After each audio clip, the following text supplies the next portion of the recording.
আমি সকলোৱে সফল হ'ব বিচাৰো কিন্তু সফল হ'ব নোৱাৰো কাৰণ সফল মানুহে যেনেকৈ চিন্তা চৰ্চা কৰে আমি তেনেকৈ কৰিব নোৱাৰো সেইবাবে আমি সফল হ'ব নোৱাৰো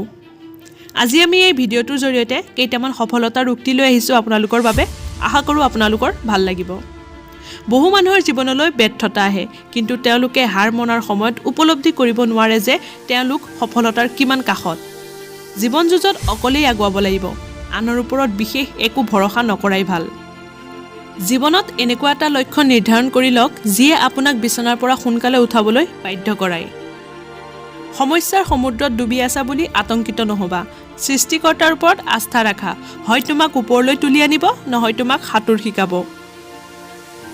সুখত থকাৰ নাম জীৱন নহয় কষ্টক জয় কৰি আগুৱাই যোৱাৰ নামেই হ'ল জীৱন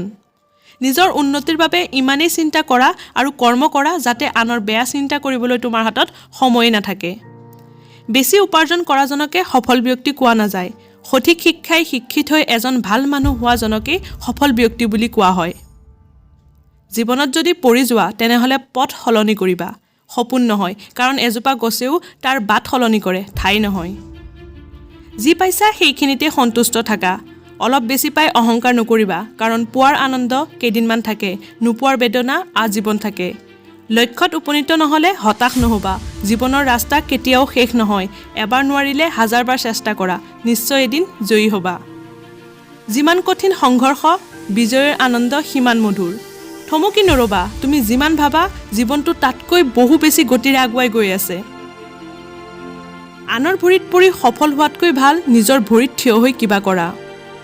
সেইসকল মানুহে দুখত থাকে যিসকল মানুহে হিচাপ কৰি থাকে তেওঁলোকৰ ওচৰত ইটো নাই সিটো নাই এইজনে ঠগালে সেইজনে এৰি গ'ল আৰু সেইসকল সুখত থাকে যাৰ ওচৰত বিশেষ একো নহলেও যিখিনি আছে সন্তুষ্ট থাকে সফলতাৰ বাবে ভাগ্য নহয় নিজৰ যোগ্যতাৰ ওপৰত বিশ্বাস ৰখা উচিত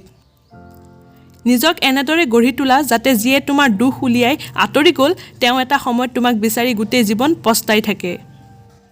সফলতাৰ ৰাস্তা দূৰৰ পৰা বন্ধ থকা যেন লাগে কাৰণ আমি সেইটো ৰাস্তাত যাত্ৰা আৰম্ভ কৰাই নাই সফলতাৰ ৰাস্তাৰ দুৱাৰখন তেতিয়াহে খোল খাব যেতিয়া আমি একেবাৰে তাৰ কাষ পাম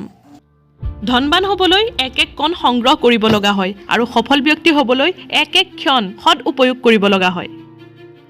এটাৰ লগত আনটো খুব জোৰা লগাই গ'লে শিকলি তৈয়াৰ হৈ যায় কৰ্ম আৰু পৰিশ্ৰমক জোৰা লগাই গ'লে ভাগ্য তৈয়াৰ হৈ যায়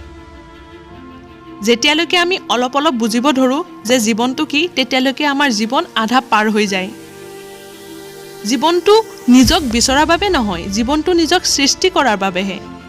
পিতৃ মাতৃৰ হৃদয় জিনিলে তুমি জীৱনত সফল হ'বা নহলে গোটেই জীৱন যুঁজত তুমি জয়ী হৈও হাৰি যাবা দ্বিতীয় সুযোগ কেৱল কাহিনীহে দিব পাৰে জীৱনে নহয় ধন্যবাদ আপোনালোকে ইমান সময় আমাৰ ভিডিঅ'টোত দিয়াৰ বাবে যদি আপোনালোকৰ ভিডিঅ'টো ভাল লাগিছে তেনেহলে এটা কমেন্ট কৰি জনাব আৰু চেনেলটো সাবস্ক্ৰাইব কৰি দিব ধন্যবাদ